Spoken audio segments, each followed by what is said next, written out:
రాజకీయ లబ్ధి కోసమే చంద్రబాబు అసత్య ప్రచారాలు.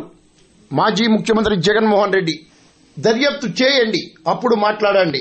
జగన్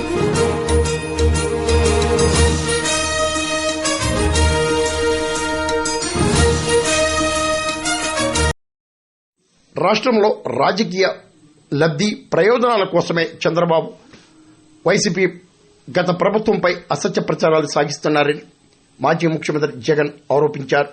శుక్రవారం ఈ మేరకు ఆయన మాట్లాడారు. గత వైసీపీ ప్రభుత్వ హయాంలోనే అనేక దేవాలయాల అభివృద్ధి చేయడం జరిగిందన్నారు.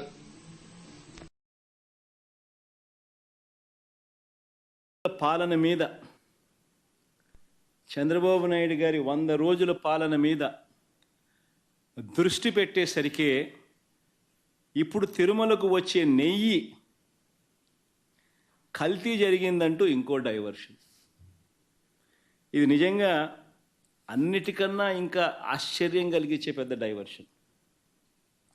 ఎందుకనంటే చంద్రబాబు నాయుడు అనే వ్యక్తి ఎంత దుర్మార్గుడు, ఎంత అన్యాయస్తుడు అని అంటే, నిజంగా దేవుడిని కూడా రాజకీయాల కోసం వాడుకోగలగాలి అని ఆలోచన చేయగలిగిన వ్యక్తి ప్రపంచ చరిత్రలో ఎవడు ఉండడు.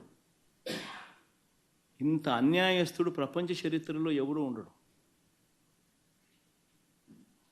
దేవుడు ని రాజకీయాల కోసం ఉపయోగించుకోవాలి అని ఆలోచన చేయగలిగిన దుర్మార్గమైన మనస్తత్వం ఒక చంద్రబాబు నాయుడు గారికి మాత్రమే ఉంటుంది.